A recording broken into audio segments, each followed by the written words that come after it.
Hi, my name is Lauryn Gutierrez.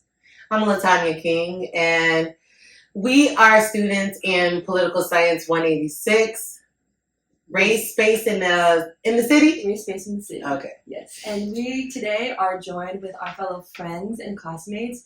We were all part of the UCLA Prison Education Program where we took classes inside of carceral facilities and also working with system-impacted communities. Basically, like PEP is, directed toward dismantling the prison industrial complex as a whole and dismantling racialized mass incarceration, focus on expanding higher education, facilitating creative spaces, and just using transformative practices toward more movement building strategies. And so these are our friends who want to introduce themselves. I'm Nina Moraski. I am a World Arts and Cultures major and a film minor, and I am a senior at UCLA. My name is Sofia Salas. I'm a gender studies major and I'm a third year. My name is Rana Salem. I'm a sociology major and I'm a third year. I don't know why I thought y'all were seniors. So today we're going to dive in some topics about, solidarity within the encampment and how space was super important for the encampment as a peaceful protest. They chose the spot in front of Royce. As we all know, Royce is like a signature building in UCLA. I mean, Legally Blonde was filmed in there, so it was important to choose a spot that was going to give the peaceful protest the attention that it deserved. So we are going to start off by diving into that, and then leading forward with how UCLA has turned into a carceral system itself, and then what we can do moving forward as some of us are leaving and some of us will remain there, and the work doesn't end with this encampment and this protest that take place this quarter. So I'm going to start off with just talking about experiences like as peaceful protesters at UCLA and how, just your individual experiences there.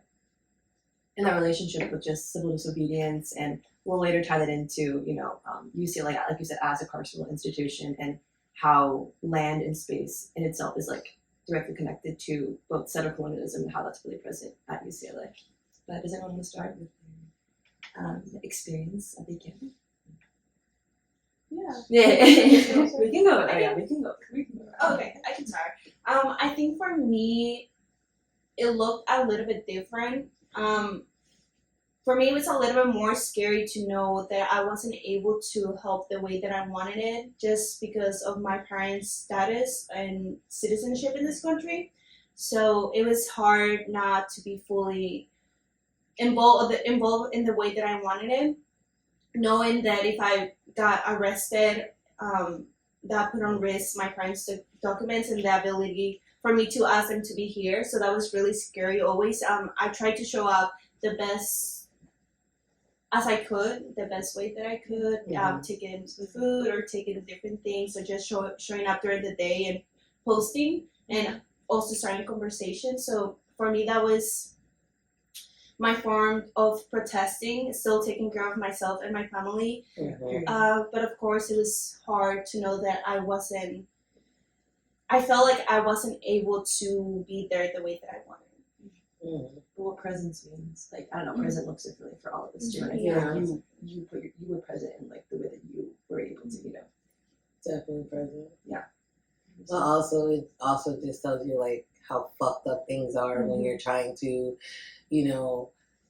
become a citizen or a legal immigrant, and how any little thing they'll try to snatch that shit from you, which is like fucked up.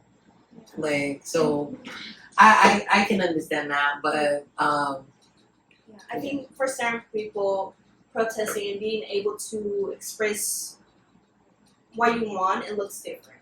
Like for me, it's really limited. Yeah. And I saw that for the first time because I haven't been in this country for a really long time. I got here when I was 18. Now I'm 23, and it's the first time that I noticed that I'm not able to say everything that I wanted, especially in a country where, freedom it prides itself on freedom of speech. And that's not true. Yeah. Yeah. Ooh, it's not true. Mm-hmm. Rana? Yeah, I feel like as a Palestinian student, the encampment was like the first place on campus where I actually felt like a community. And I'm like, that really saved me. I feel like I was just isolated and depressed my first 3 years, and I'm like, wait, like I don't have to be. But it was a lot to like balance like the beauty, but also like why are we there to begin with? Mm-hmm. And then also like I don't know. I feel like I don't know what to say. I'm like, let me class. Okay. You played like such a huge role. Like I saw you there like every single day, and just like the time and like the energy and the capacity that it takes to just like show up in general. Like, Yeah. so much. I feel like the space definitely empowered me to like re-find my voice. I don't know. I just feel like college just made it tough, and just like I saw the institution for what it was like the moment I got here, and I felt so isolated in that, and it was internalized my experiences and how I felt. So it's like the encampment like empowered me to just to be the organizer and like step up like how I'd like to. So that was very fulfilling, and I feel like it recharged me in the way I need to be in order to like continue to organize. And I feel like it also just made me like appreciate my parents and my upbringing, my just life more, because I'm like everything just started to make sense and like fall into place for me. And then also it's like we were so scared because of like the flashbangs and like all the psychological warfare tactics, and I'm like my parents were actually there experiencing the real thing. So I don't know. I feel like for me the encampment was a very positive experience, but with like sprinkle of sadness to go with it. I would say like I don't know, as like a Palestinian student with also like the rise of Islamophobia like on campus, what was the encampment also like for you, just to see like physical like solidarity, like people showing up in this space and being together in community? Yeah, that was so beautiful, and it's like I was surprised honestly, but I shouldn't have been. And I'm like that just really opened up my eyes to like the community and the love that actually exists. And just like everybody showed up, so that was beautiful. Yeah, I think going off of that, like seeing students and organizers there who are Palestinian just made me feel like if they can be here and be organizing and be like exhausted and working so hard, like people who are able and don't have these other limitations like should be doing absolutely everything that they can. Like they should be here and show up as much as they can. And I think that being said, there was like an amazing understanding in the encampment of everyone's like capacities, and that just felt so amazing. Like for me personally, with my background, I went to an incredibly like activist-minded high school and like participated in so many protests and walkouts and sit-ins, and like that was just part of that really important development in my life. And then coming to UCLA. It's interesting because you say it was kind of the first time you felt that, and like even as someone who has no personal connection to the war, not Palestinian or not Jewish, like that was the first time I felt community at UCLA in that way, like at all, because I just felt like the whole time I've been at UCLA, it's not like there's not been shit going on in the world, like there has been stuff going on, but I feel like everyone just has their head down and walks up through and and ignores everything around them, and is so like focused on what's going on in their own lives, that to feel that in that space of like everyone coming together and just being together and focusing on something other than themselves like was so moving, and filled me with this kind of energy and purpose. And I remember thinking like I'm just so happy that I was still at UCLA when this happened. Like I'm so happy I hadn't already graduated, because my relationship to UCLA feels drastically different than it did 2 months ago, like seriously. And I had experienced like police, like the police force that comes with a protest before. Like I had experienced flashbangs. I knew what to expect with tear gas and all of that. That being said, there was something about it being on campus, like in that Like spot. Powell Library. Where I usually study and walk, and like I remember coming to UCLA in high school and looking at it and walking down the hallway in Royce and being like, this is so beautiful. Like I'm a big Harry Potter fan, so I was like, this reminds me of Harry Potter. It's so gorgeous, and I will never walk through that part of campus ever again and feel that way. I will never Mhm. ever see Yes. that place as being the same. I refuse to take my grad photos anywhere near there. I don't like looking at it and seeing how bare it is. Like, I will always remember it as like that beautiful, beautiful space that it was for a week. Yeah, it was just like truly so amazing to experience. And as you said, there was so much beauty along with all of the trauma and grief and pain. But it was very, very special. Seriously. Yeah, and on that too, like, I don't know. Everyone's been asking, like, as we're graduating, especially with the encampment, like, so many family members are just like, like, are you worried what's going to do the graduation? Like, what if you're going to lose all this, lose all that? I'm like, that was genuinely the last thing. Like, that was on my mind too. And Yeah. honestly, the thing that was on the forefront though was going through like all the grieving. Every time you ask somebody to like talk about their experience like at encampment, they're like, you should have heard the music. You Yeah. should have been there dancing. Yeah. You should have you take one step and then you have people like asking like, are you fed? Are you hydrated? Like, do you feel safe? Do you have the space to do so? Right. I have like never been in like that type of I felt like supported in that nature, but just like seeing how powerful like mobilization and just I don't know, like just that community in general, like I felt like it was like one of the most like important experiences at UCLA. And I think it was you, or I don't know, like, wasn't there like somebody on the inside of camp that was asking like, oh, like, can you watch my kid for me? Like just feeling like safe enough. I don't know, just like fully feeling safe with each other. Yeah. But yeah, I don't know, like that form of community I've never, it was just like incredible. Yeah. In addition to that, I think like with all the unsteadiness in the world and watching videos from Gaza every day and feeling like how is this there's a certain amount of like it's already been done. Like so much damage has already been done. But the encampment felt like proof that the future can be better. Like it was proof that people can provide that kind of community and love and care.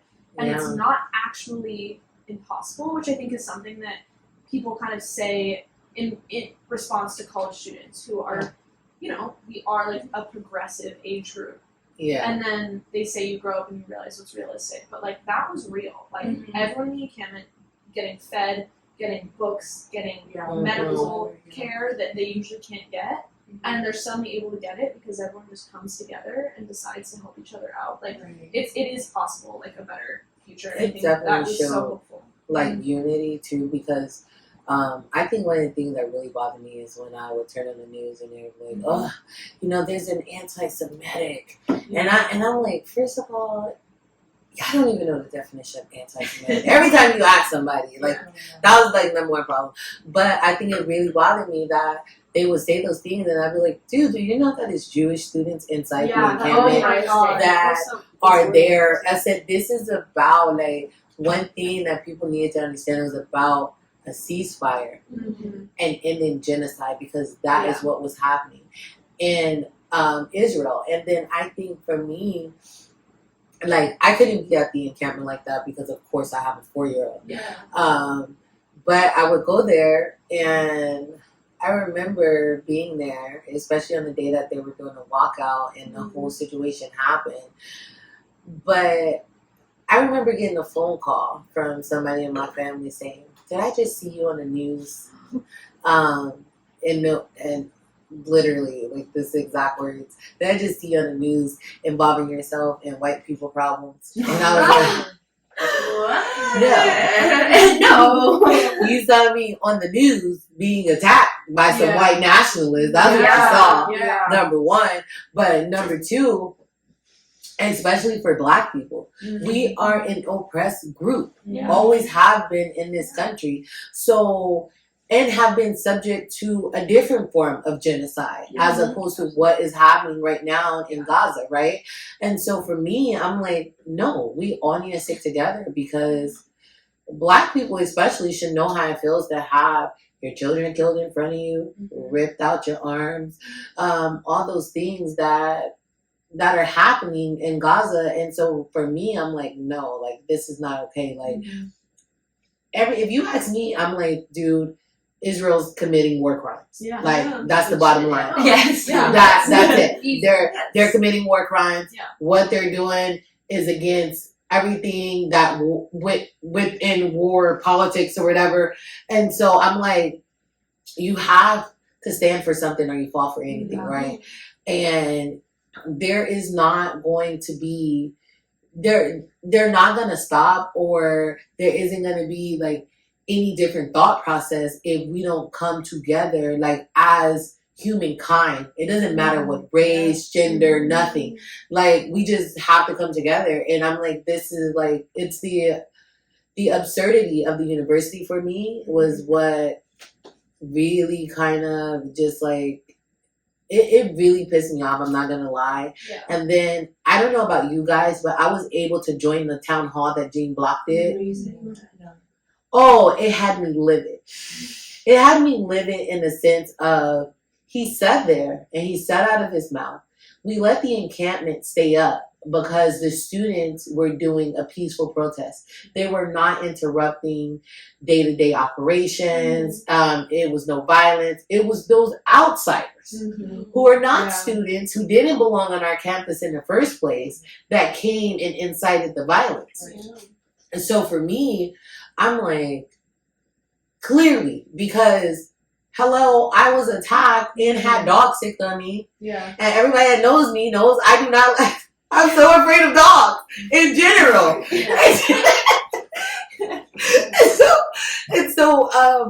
That part right there for me really bothered me, because then in the same breath he said, well, the students will face academic discipline. Why? And he also, because he was saying that the students were the ones inciting like harassment toward the police or stuff like that. Yeah, I mean, I think the least you can do after, I mean, you know, that Tuesday night is a whole nother story Yeah. of that trauma and that violence that occurred. And the fact that they, you know, decided to then put the students through another round of that the following night is With the violence. police. It is Yeah. violence that they did that to us. Right. And you know, the thing was like that Thursday, because Wednesday night, it was like Tuesday night, the students faced violence from those agitators. And then the next night, here come the police, right? And we all know the police use excessive force in lesser situations. Like, it's just what they do. And so for me, the next day, like, because I was, like, up super late, like, around, like, 1 a.m. I was like, okay, they hadn't done anything yet. I was like, okay, I'm going to go to sleep. The police hadn't. And I felt like they waited until people went to sleep. I was like, It was stressful. I saw me and Lauren were both like, oh. We were, and because they knew what we went through the night before. Yeah. We were terrified, and like that, just as a strategy in itself, was Yeah. it was violent too. That was definitely the strategy, Yeah. because I think they waited till you guys fell asleep, Yeah. and they waited till the viewers fell asleep, Yeah. like people Yeah. watching. They couldn't. Because I didn't find out like how the attack was until like 6 a.m. when I woke up. I'm like getting Leia ready for school, and I got the news on, and I'm like, what happened? I'm like, it was fine at 1 a.m. And then I see them like hauling off students. I was like, I got on the phone immediately, calling everybody I knew with the car, like, hey, we got to go get the students from jail.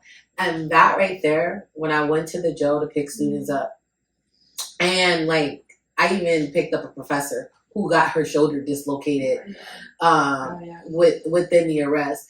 And when I was there and just saw how people came from everywhere to pick students up, just strangers, like, we're filling up our car, we're dropping them off, we're going back downtown LA, because they took them all the way downtown LA.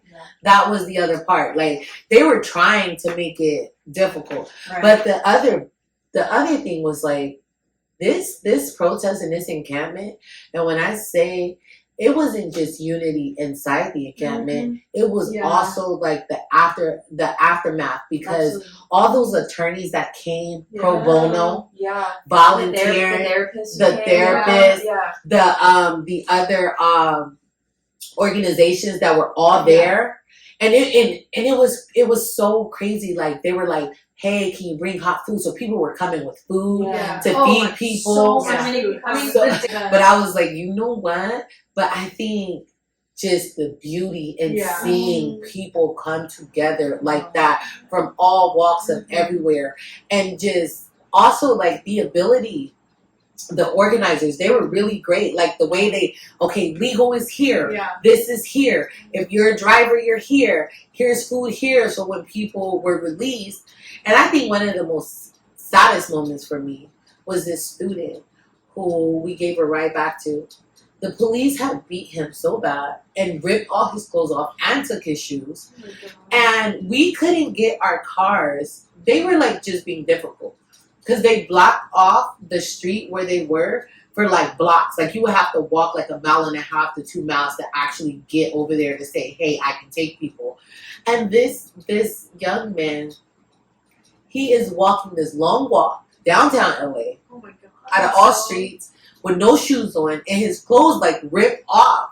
Like it was and I just like my heart broke for him, and I was like, what happened? He's like, they claim they don't know where my shoes are, they claim they don't know this. His shirt was all ripped off, it was just like hanging on like this, and then his pants were all ripped all on the side, and I was just so, but this, as bad as we wanted to get our car and bring it closer to him, we couldn't because they had used their cars to make like these barricades so you couldn't drive close. And I'm like, in this condition, people do not need to be walking this. Crazy. And yeah, that was. ugh.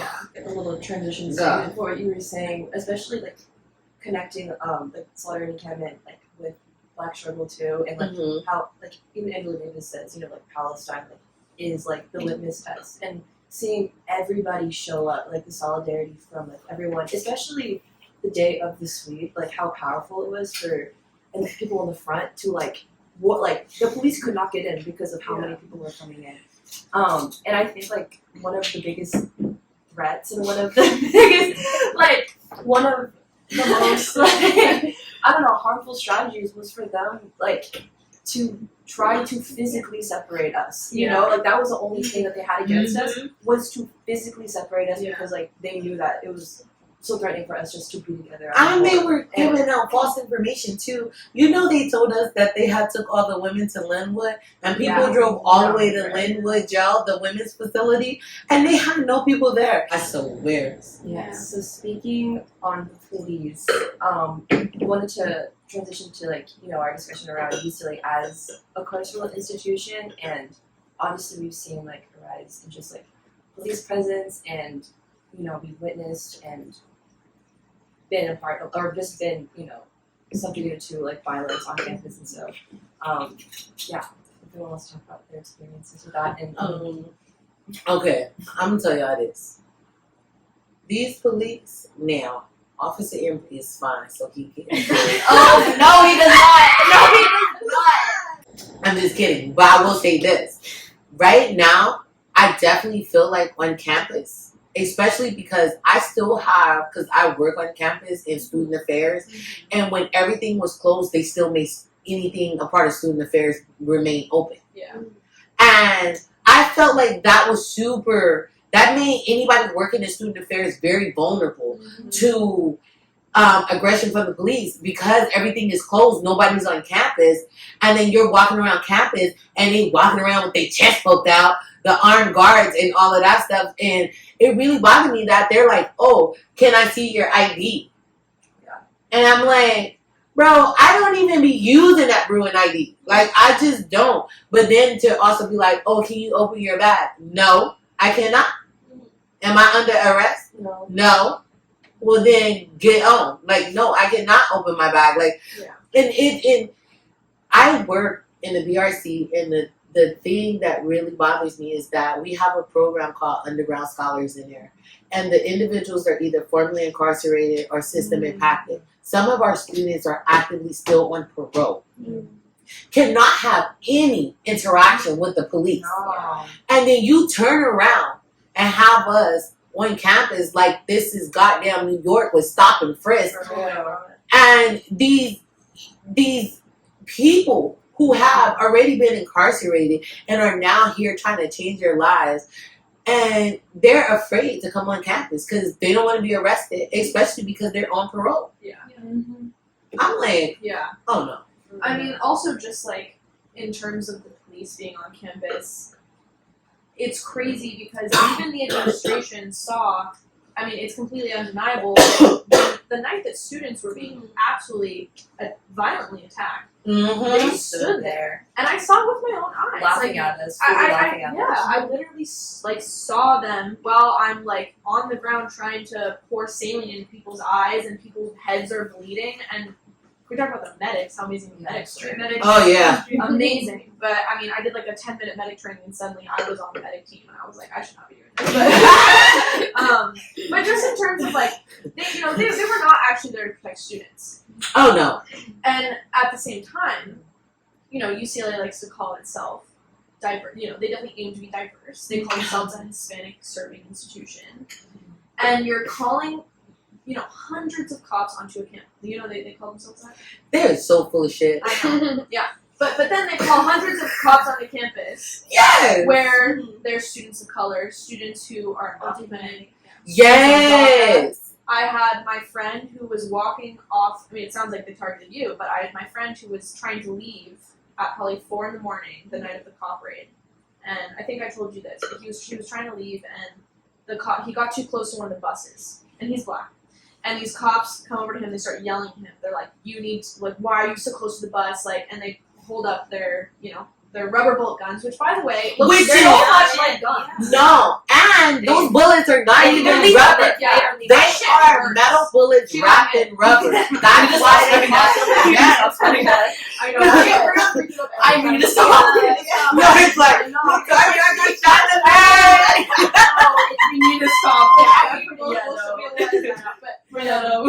But basically, he's literally trying to leave the scene, and these cops come up with the guns. Which, by the way, just like having a gun pointed at you, particularly for a black student, Yeah. is absolutely traumatizing. It and, is. and this is my friend who's a black man, and he's trying to leave, and they start shooting their gun or start pointing their guns at him, and these two counter protesters, young guys, stand there videotaping, going, "Shoot him! Shoot him! Shoot him!" I know you fucking lying. And he puts up his fucking arms, and he's like, "I'm just trying to leave. Like, I'm just trying to get out." And they're like, "Get down, get down." He gets on his Fucking knees on campus, on UCLA campus, where students should never have to go through this. And they don't end up shooting him, and then the kids are like, "Oh, you should have shot him. Why didn't you shoot him?" And they're laughing and shit.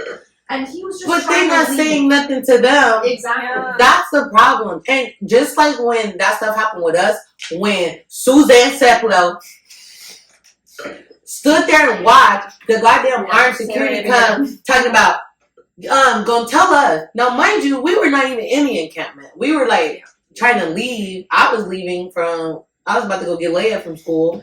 And my friend had just came from class, which he is undocumented. I just would never forget this armed guard coming up, like, "Y'all need to get the fuck out of here." And I was like, "Sir, where are we gonna go? We're students. We have classes. Like, we're just now coming from a class. What do you mean we need to leave?"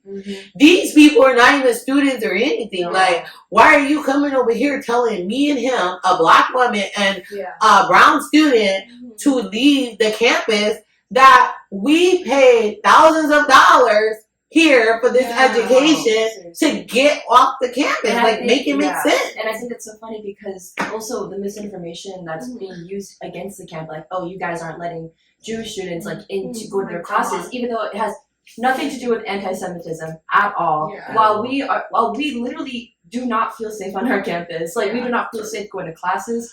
I don't feel safe going to work. This is the story I was going to tell you about. But the day of the second encampment sweep, after we, riot police showed up or whatever, in the daytime, and it got swept up, and we dispersed.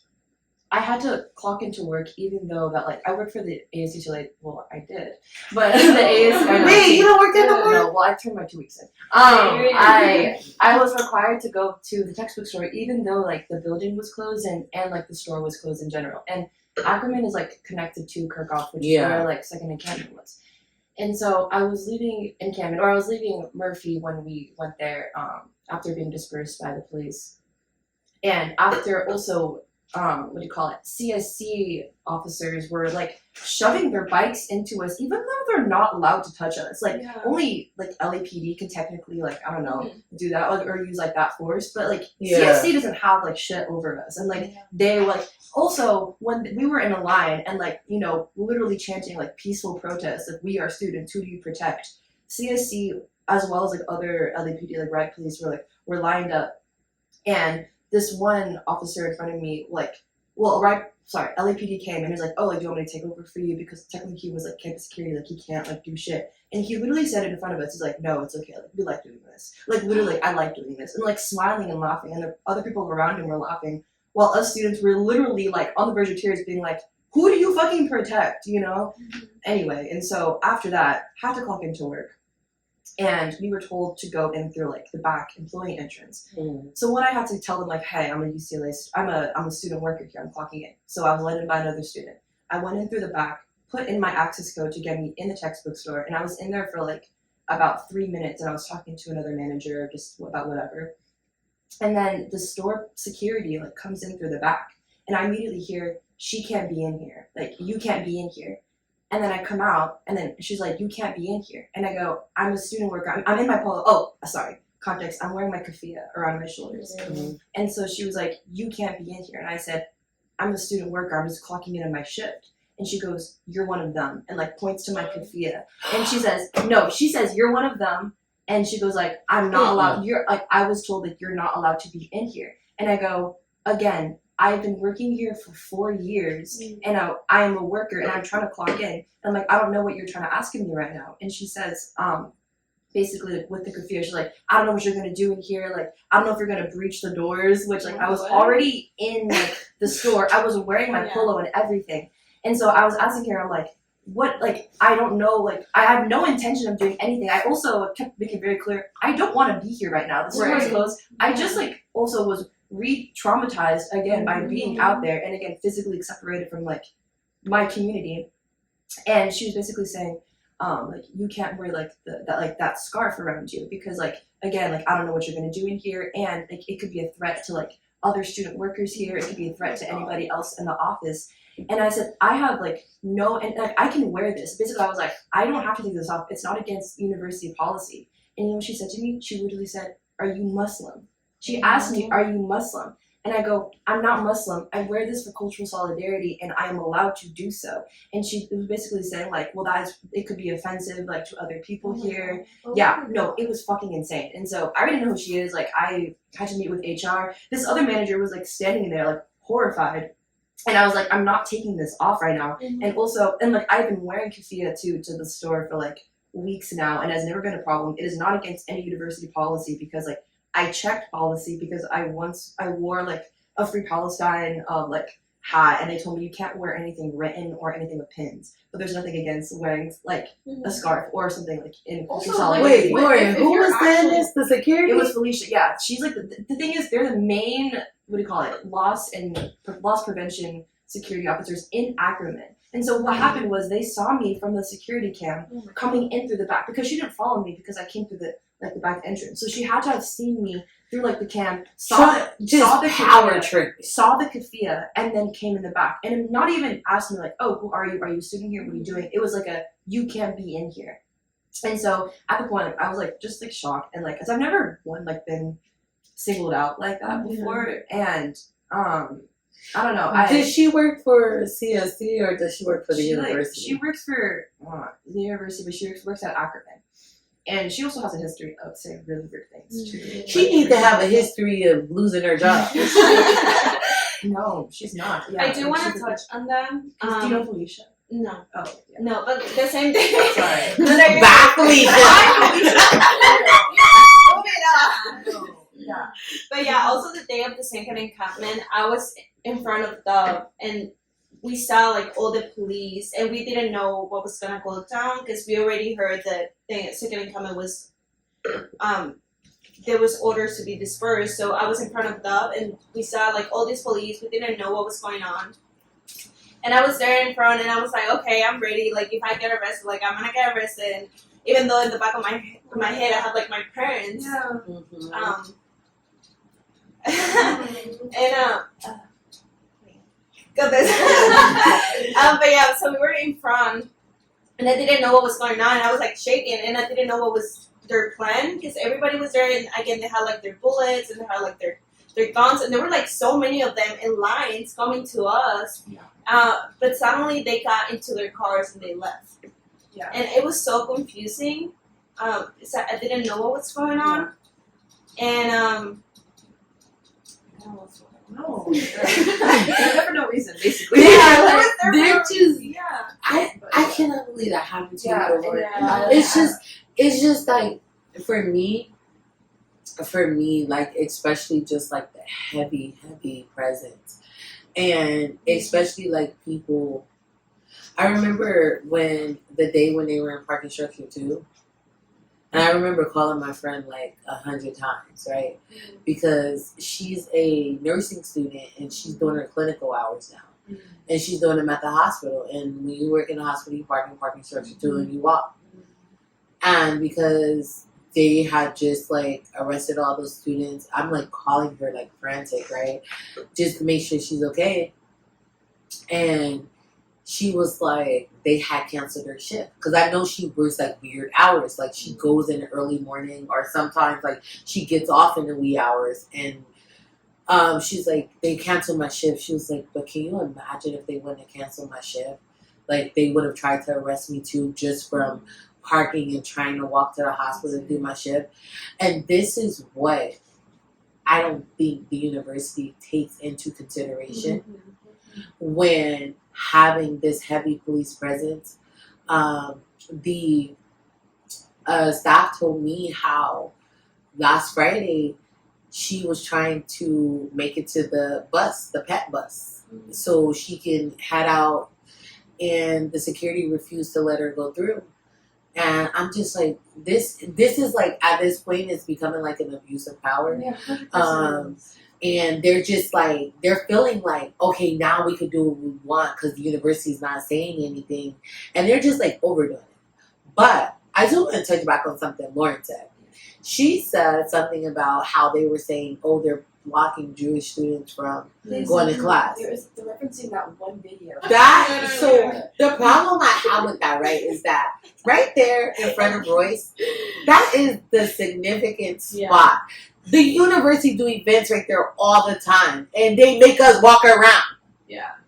Why was this turned into, oh, they're not letting Jewish students get to their class? Yeah. Do they have that same energy when a university rents the space out so they can shoot a movie, or when they have an event, or whenever? Yeah. They block it off all the time because that is the space that they do things at. Yeah. And it drove me insane to see that. I'm like, and and especially this one student, I'm looking at him like, dude, I see you walk around just a few weeks ago when they had an event there. He also helped the police too. Yeah, even though he was scaring like a bear. bear mace. I will also say that after that video was released at the textbook store, I had a call from like just like a random ass man asking, like, I have a question. He was like, is this a textbook store? And I was like, yeah, this is a textbook store. He goes, is this info? And I go, yeah. And he goes, how do Jewish students get into your store?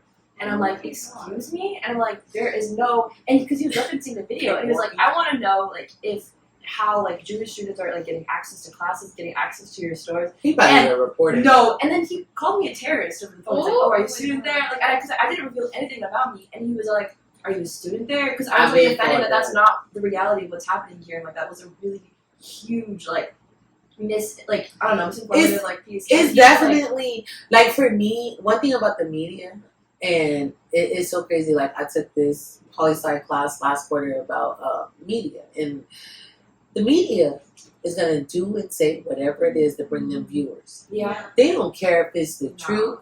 Right. They do not care. They're like, we have to stay competitive with viewers. So that misinformation is very intentional and is dangerous. Dangerous. And so obviously like I was trying not to give information about myself, but it was like really alarming. I'm gonna end what I have to say about like what happened afterwards. So I don't want to hear what you have to say about like the violence on campus as well. But so at the end, like the security officer like fully switched up on me because she was like, let's go to your managers and see if you can wear the keffiyeh here. And at that point, I'm already crying. Being like, what the fuck is happening right now? Like, I don't even want to be at work right now. Like, I don't know why the store is closed. And I also said, I don't know why you see me like as a threat to other students when I was just out there with other students protecting one another, like from literally you guys, you know. Well, also, And can so- you imagine if you actually were Were. Muslim? Yeah, that's what I'm saying. And so just even Like how offensive that is. That's why That is I brought- so it's- like Islamophobic. That's what why- and no one's talking about that. That's what No I'm one's saying. talking about that. And that's why I told UCLA, one day I'm going to be a great attorney. And the first thing I'm going to do is sue y'all ass. Right. Because y'all trifling as hell. I Right. did not know that happened. But she switched up. And she was like in front of the manager. She's like, I just have a student here, and I just wanted to know, like, is she allowed to wear this? Is she allowed to wear this? And like the managers basically were just like, That is not your job. that's what I'm saying. Anyway. That's what I'm saying. And it's calling me like a threat by walking Yeah. in, and then associating like, oh, are you Muslim? Insane. And so it was And the What are managers. you actually saying, though, about our Muslim Yeah. students? Yeah. Like, Exactly. that's the bigger No, question. 'cause she was asking, like, she was basically saying, yeah, that's what I'm saying, like, associating it with, like, being a threat as well, but asking, like, oh, it was only legitimate if I were to be You Muslim. know what? She was really uneducated. That is a problem at this institution. I'm going to tell you something. Living here, oh, these people, like, they don't mess with me now, but before when I first moved here, it was so awful. But it was also awful for this neighbor I used to have. He ended up moving out. This man, he was a nice man. He had a family. He was super nice. And he would do his little walk, and you know how I got the benches right there, and he'll sit on the bench. He was a Muslim man. Someone called the police and talking about that it's a terrorist here. And the police come, UCPD come, all this stuff. This man is not even a terrorist. He's a resident that live here who just took his walk and sat outside on the bench because it was a nice day. So I feel like there's already a history here of anti, 100%. There is. Yeah. and then this Yeah. just like heightened it, you know? Yeah, I mean, since 9/11, like, Yeah. But I think it's also just like partially about intersectionality, and like I will say, like I was at the encampment with multiple of my Jewish friends. Yeah. A lot of whom have family in Israel. A lot of whom whose parents could not know they were there, Yeah. or they would be, kind of like disowned. Yeah. And I think like for them, they recognize I am a Jewish person. I'm also white, and I think that Yeah. there's just not a lot of like acknowledgement around the fact that anti-Semitism is taken more seriously than Islamophobia, because not all Jewish people, a lot of Jewish people are light skinned, and we in They the have United access States, to whiteness. Yeah, and we in the United States live in an incredibly racialized society. Absolutely. And so Literally. here, and a lot of people say, and I've had to have a lot of these difficult conversations because my boyfriend is Jewish and his family is very, very Zionist. And I've had to have a lot of these conversations, and a lot of them say, like, college That's a students tough spot. I know, it's not great. But they say a lot of just, I like, guess a lot Latin of... should be a boyfriend. Oh my god. My boyfriend's not Zionist, by the way. We would not be together. But basically, a lot of people think from that perspective that college students just see this as a settler colonial issue and not as a religious history issue. Yeah, absolutely. And I think that, there is some truth to, like, both of those things are part of the story. But at the same time, in the United States, how we deal with these protests and how all of this goes down, we do live in an incredibly racial country. Like, our history Absolutely. is all about the color of your The skin. foundation of America is displacement of Yeah. indigenous people Yeah. and slavery. And guess what? The United States is Israel's biggest fucking yeah. supporter. Oh yeah! Anytime the United States is on bullshit, Yeah. Israel backs them. That's the Exactly. thing is, like, not only is it U.S. Israel, it's also UCLA Israel, because, like, there was a speaker that came to Israel! it's UCLA. Talk that shit, Lauryn. It's UCLA Israel, because there was a speaker that came to, like, People's University and literally talking about, like, the foundations of UCLA being, like, tied, like, to, like, Zionism too, and, like, how the founders of UCLA were literally Zionists. Like, it was the foundation of I'm it. not surprised. And apparently it's like a settled colonial Yeah. institution. But like Israel would not be strong without the No, United it's States. So, definitely- so I think to say that it has nothing to do with race and with settler Oh, it colonialism definitely isn't does. true, because the United States like views everything as Yeah. you know, It's with so racial rooted. bias. Yeah, it's so rooted in anti-blackness.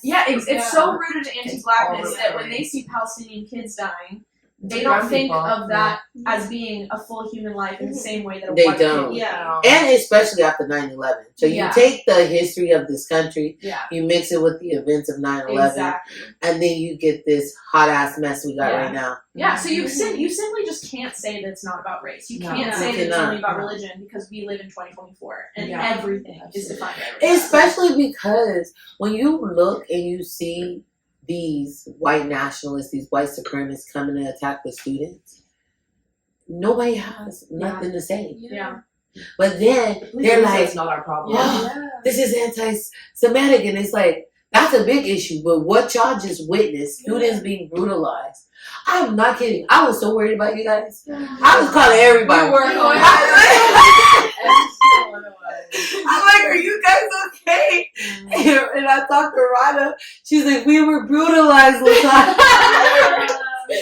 I was so delirious too because I was up for 30 hours when we got raided, and I'm like, that shit, their tactics worked on me. I know, right? It's like, look, they were kind of smart. They yeah, did. I know, right? They got me there. But it's like now we're gonna take from that and we're gonna be smarter. Yeah. And it's like we have been smarter and we've been Yeah. moving like stronger and better. It's It- like, damn, why do you have to get beat up? It's just but it's just the problem that when they try to not incorporate race, like everything in this country is about race. Yeah. And then you also gotta consider racial capitalism, Yeah. which they do not think about. Sorry. I love that. But it's so embedded in race. And because Palestinian people look more like me than you, Right. it's not a problem, Yeah. right? Yeah. And that's fucked up. Yeah. Because at the end of the day, an innocent child is an innocent child. Exactly. Innocent women are innocent women. Yeah. And you know what I actually think is important to think about? Innocent What, men girl? are also innocent. Yeah, women. innocent. Yeah. And that's something that a Palestinian writer brought up when we were in New York at the conference. Yeah, oh, I remember. It's always about women and children. I do think, that is super important. Yeah. But also, like, men are people too. Yeah. Like, But then you gotta think about too, like the elderly, the disabled, yeah. and The animals. Yeah. Like, obviously that's a different tier, but like, Yeah. it's also really sad. I mean, just about the land, the trees, everything. Yeah. everything. The olive tree. And just like Crazy. the thing is when you really dissect like what is happening, right? Mhm. And like people never talk about what happened on Black Wall Street, Yeah. right? They never ever talk about that. Mhm. They never talk about and it pisses me off when they be like, oh, Black people lives are like that is because they don't want to do anything. Like, bitch, are you kidding me? It's not because we don't want to do anything. It's because of the history, systemic racism, generational poverty. And then when we are trying to do something, you, the sheriff, want to deputize all these fucking racists, and then they just come blow shit up. Mhm. And here's the reality, right?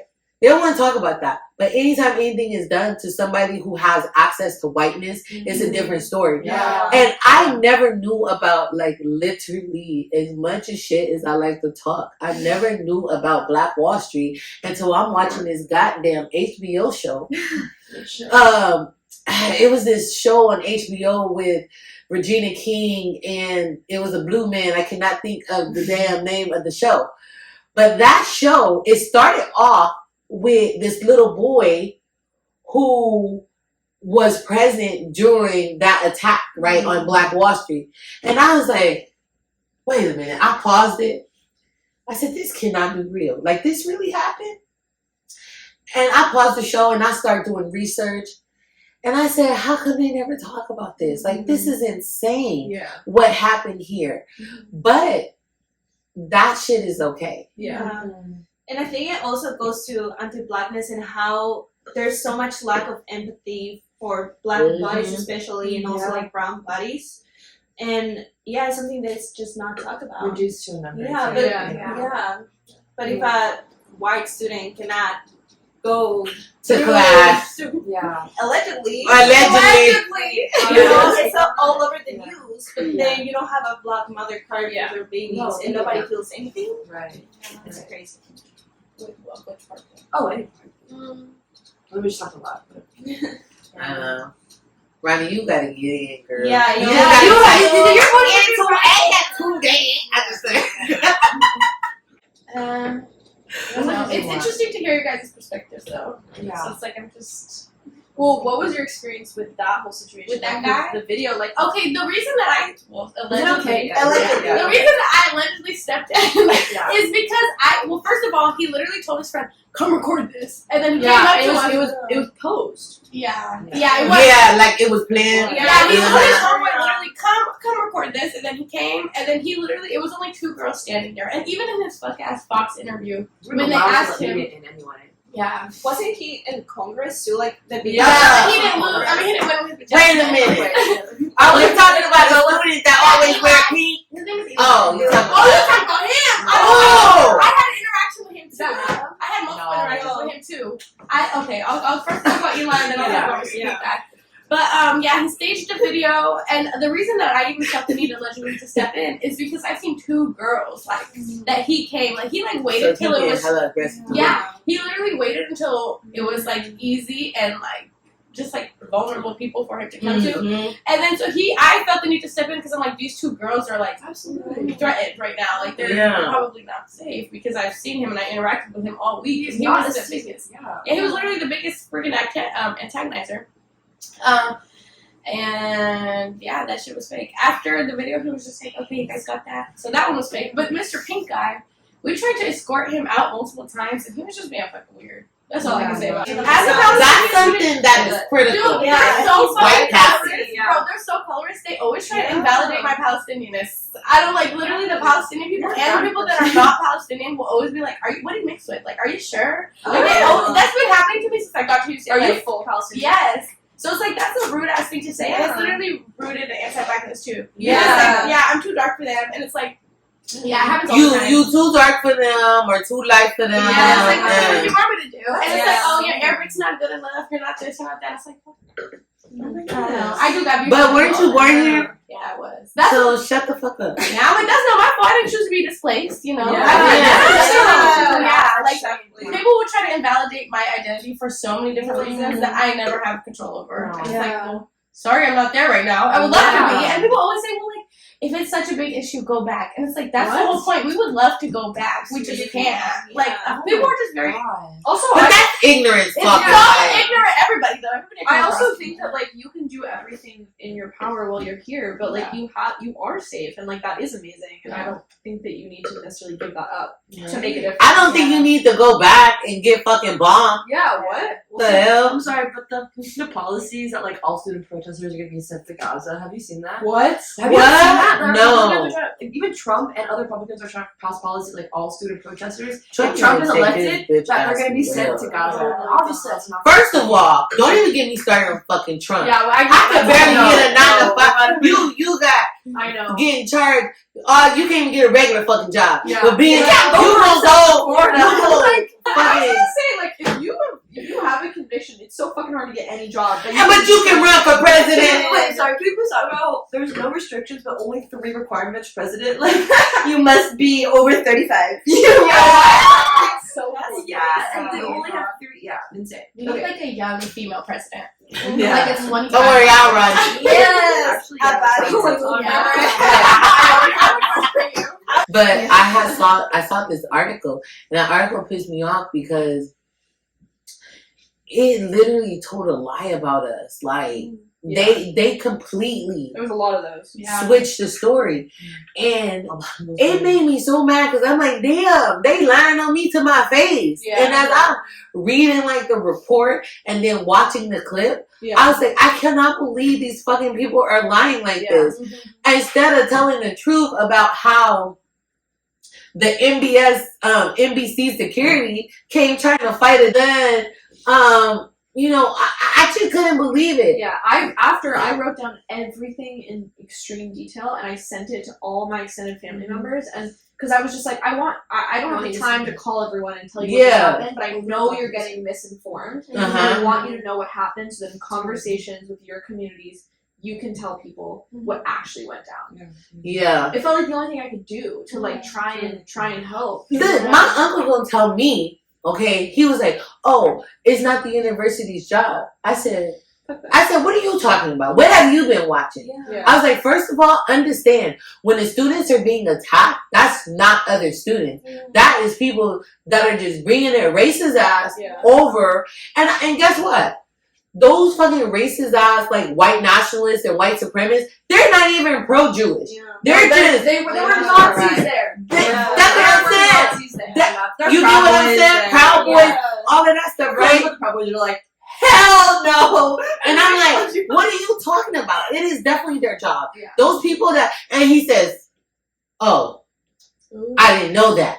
Yeah, exactly. I'm like, exactly. This is what the problem is. Yeah. Y'all watching the news or reading whatever the fuck bullshit that is not even true, and then you're saying like, oh, well, you guys, no, you don't even know what you're talking about. And I've always been a person like, yo, I'm not gonna say nothing or nothing if I really don't know. I know the news be lying, bro. Yeah. They're always lying. Well, and also if you think about like the misinformation that happened with this situation, think about the media happening. And it's it's not only over Yes. the news, it's how the emails the administration have been yeah. sending. Like, tell me why my parents got an email in Spanish telling like everything that's going on and all the anti-Semitism going on, and they called me and they were like, it's scary for me to be involved or anything. And calling the encampment unlawful and allowing people to... Oh, and let me not even get on that unlawfulness, okay? Jean Black is a liar, number one, because let me tell you, once I start figuring out, I said, I need to know what is unlawful about this. So you know what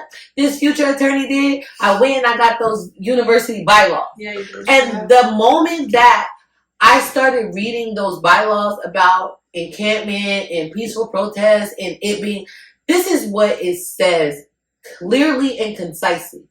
Yes, there is a rule about not being able to create an encampment, but that is for non-affiliates. You want to know why they have that? Because the homeless rate here in Los Angeles is spiked out of control, and you see a bunch of unhoused people roaming around campus. So they put that in the university bylaws to prevent non-affiliates from creating encampments. Nothing in the bylaws does it say about the students.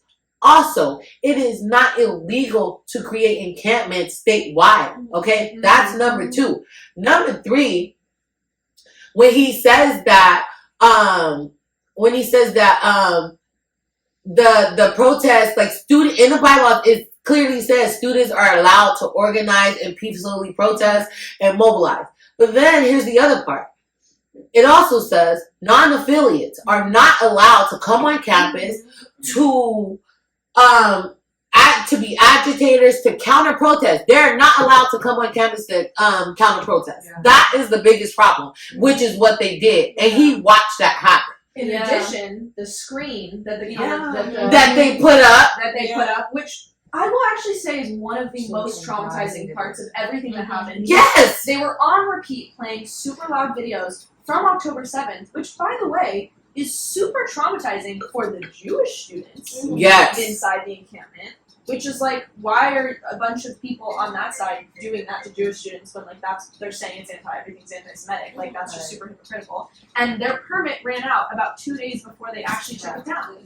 But basically their permit ran out and they just let it stay. Yeah. And also just the sounds of like guns and like for all everything. And it annoyed me that he was saying that. I'm like, bro, literally in your bylaws it says they're not allowed to do that. And if they do come, they will be subject to removal or arrest.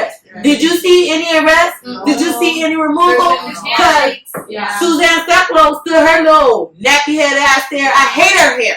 And fucking watched us get attacked by these fucking people like it was 1960s. What the fuck are you gonna do? Bring a hose next? No, there was also like a former IDF like general or something that was like hanging with the police. This is what I'm saying. And that's why I'm like, when he kept saying it was unlawful, for my mind, I really needed to know what was unlawful about it. And once I found out it wasn't unlawful, and I also found out, like, you're just a lying ass bitch. I was like, you know what? They are really hanging the students out to dry. Yeah. Which they always have been. And I'm like, the only thing unlawful was color of our skin. Period. Yeah. Talk, preach, young. And it's crazy how, like, I, as a white student, have never really experienced, like, feeling so betrayed by the university. Yeah. But the second that I stood with that movement, I was like, I suddenly had a personal, like, fuck you. Like, I always was like, fuck the Whatever, institution. Like, I know that they do all these things that are super fucked up. It was the first time I personally had been like, wait, like, you just stood by while they just threw shit at me and my friends. And I think that's also I think that I have a conversation with a lot of also like white students. Is the fact that the school is not even protecting them now. No. So Mhm. In a way, it was now, kind of a good thing. they're like almost like awakening from this. That wait, they're not protecting me. Yeah. And now they're realizing everything that students of color have to deal with. Yeah. Mhm. And I think that's also something that Encampment has been able to, I don't know, I guess like to show and to grow people inside And of in it. addition, then Yeah. white parents who are like, why did you not protect my That's son? what My dad wrote a scathing email Yeah. to Chancellor Block. Right. Like, he was pissed. Right. And I mean, like, think about how many other white parents are probably like, my kid, you know? Yeah. That's They, right. I feel like Yeah. they're looking at it now from a different lens. Yeah. Absolutely. Especially when you have white people on the front lines. Yeah. Now it's a Yeah. problem, Yeah. you know, but- I mean, it takes me back to like those summer killings in like the 60s, where those college students were doing all this activism during the civil rights movement, and black college students was getting killed all the time. But it wasn't until the two white students and the black student got murdered in Mississippi, and that's when it was like, oh shit, it's a problem. Like, it's Yeah. a problem. And it's like, it shouldn't be like that. Yeah. That's actually why it's really important for white people to show up. And also really important for Jewish students to show up, Yeah. which they really, really have. Really did it. Yeah. I did see that. You know what? When I went to the encampment, I was just like, this is so good. It was so It was I so miss it good much. because I really saw like Community. I did, and I saw like just everyone. It didn't matter. Like in the encampment, it didn't matter your race, your social economic status. Like none of that mattered. It was like we are here for a cause, and what is happening in Gaza is not right, and. No, It like affects us all. it affects us all in some way or another. Like, It was that's like a really grounded utopia. Like, yeah, It was really grounded in something super real and super painful, but at the same time creating this like really beautiful. I mean, I feel like probably none of us feel like we know how to describe what it felt like. No, it's and so like hard. nobody who like anyone who wasn't there will never understand that Mhm. experience. And like we just be able to talk to each other about it. Yeah. and you know what? That's true because I had someone who used to work with me and that worked for the university for like over 20 years called me a terrorist because I was in support of the protest and, you know, played whatever role, called me a terrorist. And I had to tell him, like, I'm not a terrorist. I haven't done any terrorist acts, nor have I participated in any terrorist activity. And if you say that again, I will sue you for defamation of character. Yeah. True.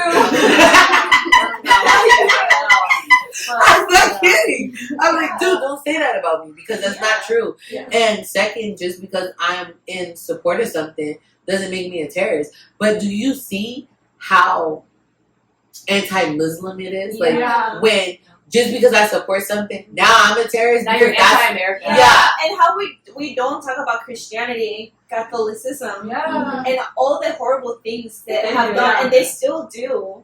Yeah. And it's crazy. I be seeing them popes molesting boys. Yeah. Oh yeah. And yeah, no, this is, but I think we should end off on, you know, like, how, this is gonna go on forever. I know, we should end here. I think we should all just go around and just say something, sure, yeah, we'll talk our shit up. We're all just gonna go around and end on, you know, how we want to move forward, and, you know, how we want to keep, like, want to reimagine our community and, like, keep building off of that feeling in encampment and what that looks like on the outside, how we take care of ourselves, and also how that informs how we take care of our communities. You wanna just go around? Ron, can you start? Go ahead, Ron. I feel like my biggest takeaways from the encampment is that I want to reconnect with nature. Yeah. And that there is so much love and light in the world. I feel like it's really hard to see that amongst everything and like during right now. But like it exists, so to like put my energy and effort into that, and like show up how I can for the people that show up for me. And it's like, I don't know. I feel like the community that we experience in the encampment is things that I've always like daydreamed about, and that's how our ancestors used to be. Like that's how our indigenous like culture is. So I just feel like the solution to everything is to just lean into our ancestry, lean into the past, and just like stick to our roots and just go back to how things are supposed to be. Just like move with love and light, and I feel like that opens up so many doors and opportunities, and that's how communities go. So just keep doing that and send our positive voices. That should be. Rana, I just want to say you look very beautiful tonight. Thank you. Wow. I think going out of what are you saying too, I think during this whole experience that it's gonna probably keep going, hopefully ends, but like if it keeps going for next year that we're gonna be seniors, I'm thinking all the ways that I can show up more. And I am a little bit scared of what's gonna happen once everybody goes back home in the summer. How's that gonna look? I've been thinking about it a lot because I know that for me, at least I'm going back home. And because I cannot afford to stay in LA. So I'm a little bit scared for that, but I know, like you were saying, just everything that has happened has made me think of who I am and how I'm able to connect to that part that I have never had the chance to know because it was erased. So now I'm thinking, well, I have to figure out that other half of me because I know I'm like half probably Spaniard, and now what is this other half that I didn't get the chance to know? And I'm so sad that now Palestinians are going through this, and other people in the world too, Congo, Sudan, they're going through the same, and it makes me so sad that they're gonna be probably in the same situation as me, as many other Latinos that we just don't know. So I agree with that, just reconnecting with the nature and who you are and looking to explore that other part of you besides whiteness and what has been forced into us. I'm looking forward to do that this summer and hopefully be able to come back if I know there's something going on campus. And next year to be more involved, and for sure like with you, be involved and I don't know, just be there for our community at UCLA, not administration, but the students who have like, I'm so proud to just see everybody come together and, like you say, something like so beautiful. So, You guys are Okay. I think it's definitely hard because I'm about to graduate, and so for the first time in my life, I'm just going to be like a person and not have this kind of like built-in community, which I think in some ways is super exciting, and in other ways, this is a really good question of like how do you maintain these like being part of these movements and communities and stuff when you're just kind of out in the world. And so I definitely think, it's interesting because before all of this, I felt very disconnected to UCLA, and I always made a joke that I was kind of like the person, like I didn't really know anyone that had less pride in UCLA than I did. I felt no need to wear the merch or go to the games or like feel proud that I went there. And I think it was because I felt like this is what was missing, and now, I don't necessarily feel proud that I went to the institution, but I feel proud to be a UCLA student. And I think I will carry that with me now and definitely like stay integrated in the UCLA community. And like I'm probably going to be coming back to LA in the fall. Luckily for me, like when I go home, I'm in Berkeley where like if anything is happening, it will be happening in Berkeley. So like if there's any stuff over the summer, I can definitely like stay in touch. But I think what I think I'll keep in my heart with me from the encampment is that I've been part of a lot of like really radical spaces academically at UCLA, and what that looks like is so different from what it looks like to have a tangible physical, protest in a space or an encampment or a sit-in or a walkout. And I think I realized that, you know, I'm not really about that. I'm not really about sitting around and talking about it and arguing over the little nuances when, like, what we really should be doing is, like, showing up to these spaces physically. And the difference between those two things is extreme. Yeah. And I think the biggest difference is that when you are in the encampment physically, everyone is leading with love, and no one is leading with hate. And I think that's the biggest thing I'm going to take with me, because when I have to engage in conversations with people that don't understand or feel frustration or anger that I was at the encampment, I'm like, you are feeling a hatred that does not exist. Because all that there was love. Love for everyone. And so I think that, you know, listening and kind of like sitting with that discomfort of those conversations is something that I'm gonna do in my personal life, because that's really hard for me. But I'm gonna like be brave and try to do that in order to like keep showing solidarity. I know that's like kind of in a really small way, but I think it is important in our personal lives to like, you know, keep having those hard conversations and listening. And I think that's something I learned from the encampment that was so much more valuable than anything I ever learned in class. I learned so much more from the encampment than I ever did in class. I think that I think Nina is 100% right. Like, honestly, for me, my community truly started in the pet program. Like, Same. being with all you guys, and then just having that bus ride every week. And even though I know I was like pretty crazy, We love you. in the pet program, but I felt like that was the most, like, I felt like supported. And I feel like there I gained friends for life. I also feel like we all like kind of share the same agenda. And so for me, it's like my next steps is like that encampment and the things that happened and the misinformation solidified me being an attorney. Because as we continue to fight the good fight and get into that good trouble, as John Lewis says, we are going to need someone who has the same agenda as us and that truly understands the law. So that way, when they are trying to falsely arrest us, accuse us of crimes, say things are unlawful that are not unlawful, we have someone that can be like, nope, that is not it. Because if we don't, then you hear it all the time, judges, ignorance of the law is not a defense, right?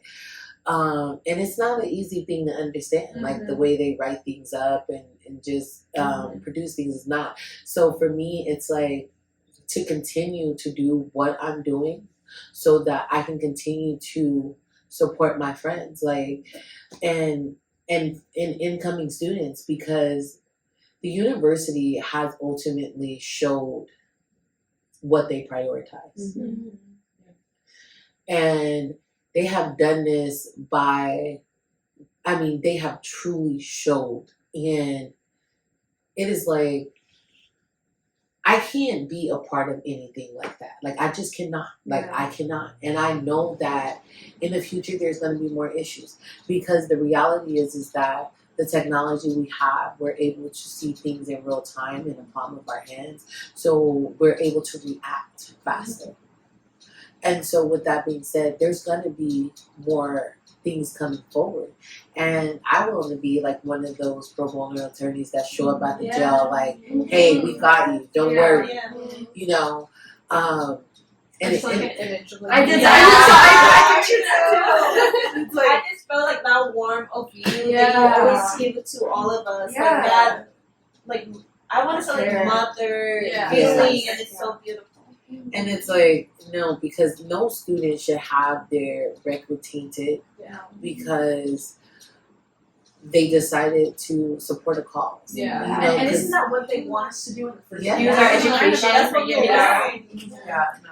So for me, that's what it looks like, and it's also to still continue to, even before I become an attorney, to still do research, to still, let you Yeah. guys know, because I felt like you had to ask that question, Nina, when you was like, they're saying like what's unlawful about it, Yeah. and I took it upon myself to like I needed to find that answer, Yeah. and it's like to still help in that magnitude Right. because a lot of people do not know their rights. They do not Yeah. know if what is being told to them is the truth. And so I think for me, that's what it looks like, right? And to still advocate and to still support students and let them know, like, even though, like, I'm graduating, I won't be here, but we are still here for you. So I think that's what at least next steps look like for me. Yeah, building on that, like you made such a good point. Like we do the work. At the end of the day, it's us who does the work. Like we can't depend on the government, even though we do need more organizable candidates. At the end of the day, we just like need each other, and that's like the biggest lesson I learned from PEP, from like the People's University, the Solidarity Encampment, all of it. Like I was surrounded by literally like the bravest people. Like every day I like learn more about like what bravery looked like. I'm literally gonna cry. Why? No, it was such like I the feeling of like, especially how scary it is like at night. When you're faced every night with like such like threatening comments like to your safety, like hearing the most like insane things, like they're gonna like rape you in the middle of the night, da da da da da, and to see like everybody like still like show up for each other, like want to protect each other, stay at the front lines, like in all this protective gear, like it was just, it was insane. And so like how, I don't know, I felt like both in PEP and in the encampment too, it was so important to like not lose sight of like what we were doing it for. Like I remember something that kept me going and like was one like looking at everybody like and seeing like how brave everybody was and like how strong, even though everyone was so tired, but was also like continuously hearing like remember what we're doing this for, like remember what we're doing this for, like getting texts from like literally like children like in Gaza, like in the group chat, like them saying like like, please continue to fight for us, and that's the thing, like all of this is just like way bigger than any of us. We are bigger than UCLA. It's bigger than UCLA like as a whole, and when we graduate, like holding on to that, like it wasn't, I don't know, like it was us like the entire time, and really all we do have is each other and like what it takes to like transform like all this fear and this rage and this like feeling of distrust like and paranoia that they want to instill in us like as an institution, how to transform that like into healing each other as a community, and to like a lot of the like the outside people are saying like, it's gonna stop here, like what are you guys doing, it means nothing, like it's just like it's all a show, it's all, I have like my Israel Palestine professor saying like this is all just a sideshow, like, and this is someone that the university refers to like talk about Middle Eastern conflicts, and to say that student protests are useless, like that's just, it's just incredibly false, but yeah, so just to incredibly. Can I ask you what you Yeah. When I was the night of the counter protester attack, I was like, me and my friend had a bunch of saline solution, and so that's mostly we're doing at a certain point when we were like, when I had to give up my helmet to someone, and then I didn't really feel safe being at the front without a helmet because they were throwing planks of wood and metal rods. And so I decided to go back to the medic tent and see how I could help. So I was helping, I probably flushed out like, I don't know, a dozen people's eyes who were like on the ground, like gagging and like couldn't see. And there was this one person that I was flushing out their eyes with saline solution and water, just like having to like basically like keep their eyes open and just pour an entire bottle of water onto their eyes. And they were like obviously like going through so much in that exact moment of like being in physical pain, and they just kept saying, this is nothing, this is nothing, this is nothing, this is like nothing compared to what they're going through. And then they got right back up and they went right back to the front lines, and it was just like so moving. And I think a lot of people that don't really have experience with this kind of protesting question like, why are you going, like this isn't doing anything, like what, like you're not going to have an effect on the politics. But the fact that children in Gaza knew that we were disrupting things as normal, and that we were upset, and that, you know, we were like thinking about them, to me, that is completely enough. Yeah. It is, because you know what? As a parent, Yeah. and some of the footage I've seen, it is enough to just really just break you down. And I want to say it was the day that they did the encampment 2.0. It was this mother and daughter that came to campus, and the transfer center was closed, and so the mom was like having like a mental breakdown. I don't know why, but the girl sat down, and the mom says like, "How are you guys feeling?" And it was me and another student. He's a student of color as well, and we sat down and we talked to them, and we looked at each other and said, "We are our own community. The administration is not in support of us." I'm like, understand that I am a parenting student. I have gotten through to this point because of people like Sophie, who comes and help and support Leia. You know, all of you guys who be like, "Hey, can I'll babysit?" Even Ron volunteered to babysit.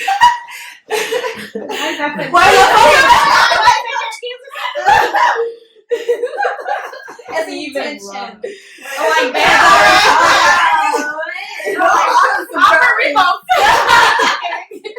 No, literally, when Rana offered to babysit, I was so surprised because I couldn't imagine her like wanting to babysit. Bro, that's how I make my money. I didn't know. This is like in the beginning when I first met her. No, She the said, first time we ever met, we both stood up at the orientation, and we were like, "Oh, like different details about us." And one of my details was I like kids. That literally was it. "Oh, I don't even remember that." Oh yeah, and I said, I can't stand them crumb snatchers." Yeah, like. What did you want to say? Yeah. I was just wanting to talk about like Middle Eastern studies. It's not even called Middle Eastern studies, Near Eastern studies, which I don't really know the truth of, so I don't want to speak about that. But it's like literally like not representative of me at all. And it's like I wanted to either like major in Middle Eastern studies or like minor in something, but I'm like, I can't. And it's all just biases. And it's unsafe for me to be in those classrooms, honestly. Yeah. So yeah, I feel like that's just You know what? I had this class, Rana, and you're right about it being unsafe. it is. So I had this class. It was an anthropology class, right? But it was cross-listed as an African American Studies class. By the way, that professor walked down the last day and said, "I'm gonna remember you," and I was like, "I'm gonna remember you," Oh Yeah. my god. because like I would call her out. Like I could not take the things she would say. Like I couldn't. And yeah. So anyway. In this class, she would bring in guest speakers. But she would bring, like, once she brought some guest speakers that were from Israel, but they were, like, Jewish, and just offended all of the Palestinian students in the class. Wow. And That's insane. I just thought, like, why would you do that to your students? Yeah. And then have the audacity to say, "You're going to remember me." Because I said, "You're stupid." It's like, how can you as a student spend all this money here and then have to worry about being attacked by your professors or the people they bring in? And that's the thing too, like, tell me how they have this so much money to hire so many private security to bring Yes. the police, and I have to pay for with money that I don't have. And I gotta pay this goddamn rent. Also, they don't pay the students' medical costs for people who are injured. True. But in terms of solidarity between, you know, different marginalized communities, the fact that the Black Lives Matter group provided private security for us at the encampment, I did see that. that was awesome. Yeah, they were in the inside, and I couldn't like. I freaked out at first. I was freaking out, and when they came in, it kind of was like, oh, Thank God. I'm shaking at the goggles, be like, oh, Yeah. So, Closing remarks? yeah, Closing remarks. Well, I think that we are all connected because we were practicers in showing up to a physical space Yes. where we could be there physically In and the city. and showing solidarity for a forgotten people. Absolutely. Yeah. And so we have now done that in very different contexts, but that's kind of what our friendships were based Absolutely, on. absolutely. And that's why I think it's so special to speak with you all about this. You know what, Nina? I Even like I don't know how our friendship was rooted in like toward advocating for like the incarceration of people who are literally in confined space and don't have freedom like in that space too. What it looks like to like literally be in this space and be like still fighting for that. But very special. Very special with everybody. And everything is so connected. Exactly. What is happening, what the history of the United States and many other countries. Yeah. So I'm happy that it's with you guys that I get to experience this part and be able to fight for what is right. Yeah. I feel like during the prison education program, we'd always talk about how like this wasn't on accident and there was so much magic in this space. Literally. And it's like now we get to see the magic unfold. And it's like there was no way, like the fact that we all met and are sitting here And right now. Latanya's a part of it. Yeah, it's so random. So I'm like, it just was like meant to be. And I'm excited to see like the change that you guys make on the world. It's like all the power and love is so apparent. So it's like I'm excited for that to go out in the world. And I have so much hope and optimism, which was literally dying. Like college killed my optimism, but like You said that. yeah, we're right back. And it's like I used to always be like, because I was deciding between like Berkeley and UCLA, and I was always like, fuck, I made the wrong choice. But now I'm like, no, I didn't. Like it happened the way it's supposed to. So I'm grateful. My closing remark is, I do think that us meeting was supposed to happen. I think like New York was amazing. I just think every aspect of knowing you guys, and also like I know sometimes I'm a lot to deal with, so it's really good. Stop this. That's what Brianna says. It says no disclaimer. No disclaimer. They're chocolate. Okay, well, a lot of editing. I do think that it was really like it was a pleasure to meet you guys and to just be among students who share my same sentiment. I do hope that even after we leave here, like we at least get together at least every 3 months for a kiki, for a Sunday dinner, whatever, we Come back for dinner. come back for dinner. So I think with that being said, I love all you guys. I appreciate you guys for coming. And by the way, I'm not always crazy in the group, Nina. I haven't gotten into an argument with her. Oh, that's because Lauren's the nicest. No! Okay, well, thank you. Thank you for watching. Thank you.